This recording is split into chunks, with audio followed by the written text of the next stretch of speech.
बसंत पंचमी। बसंत उत्सव का नाम सुनते ही हमारे जहन में सरसों के पीले पीले फूल, पीले वस्त्र, चारों दिशाओं में फैली हुई हरियाली और बच्चों द्वारा उड़ाई जा रही रंग बिरंगी पतंगें उमड़ने लगती हैं।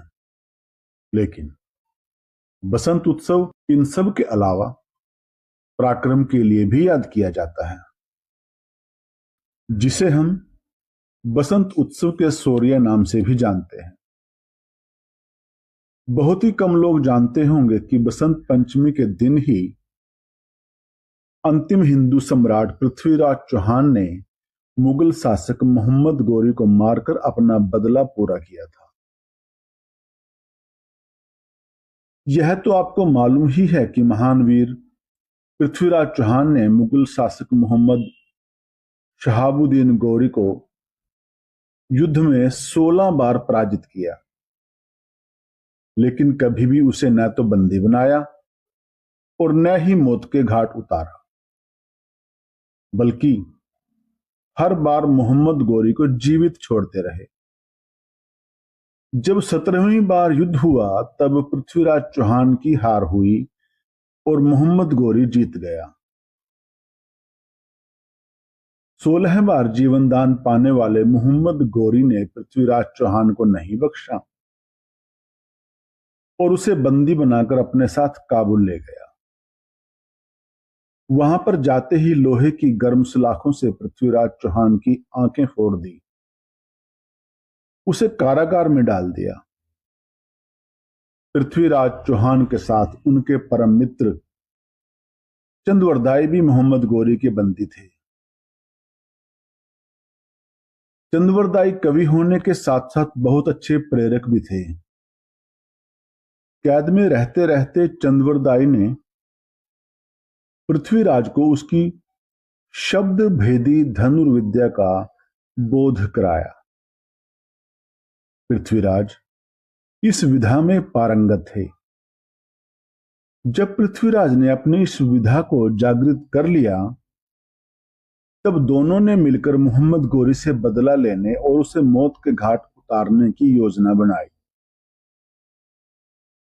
योजना के अनुसार काबुल की जनता पृथ्वीराज की शब्द भेदी बाण चलाने की कला को देखने के लिए दूर दूर से आई थी। एक ऊंचे दरबार में मोहम्मद गोरी का सिंहासन सजाया गया।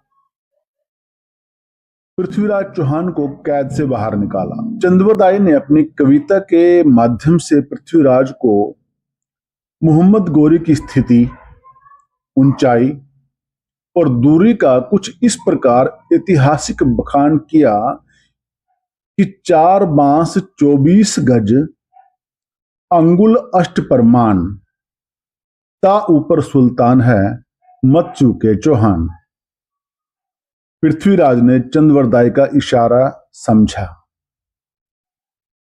सुल्तान ने कहा, तीर चलाओ चौहान।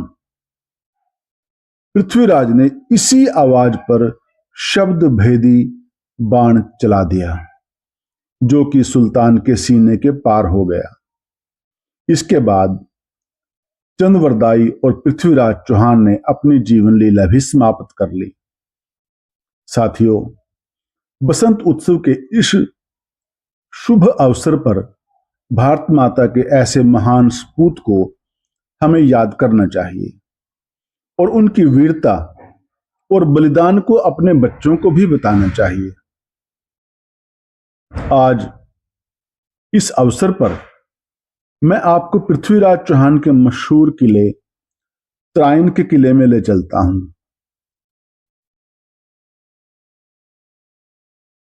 तस्वीर में जो आपको किला दिखाई दे रहा है, वह महान हिंदू सम्राट पृथ्वीराज चौहान का किला है, लेकिन संरक्षण न होने के कारण अब यह किला जर्जर हो चुका है। पृथ्वीराज चौहान का यह किला हरियाणा राज्य के जिला करनाल में त्रावड़ी नामक कस्बे में स्थित है। त्रावड़ीवासी भाग्यशाली हैं जो पृथ्वीराज के क्षेत्र में रहते हैं, लेकिन आपको इस किले के लिए अवश्य ही कुछ करना चाहिए, अन्यथा आने वाली पीढ़ियों को दिखाने के लिए ये अवशेष भी शेष नहीं रहेगा। पृथ्वीराज चौहान अमर रहे।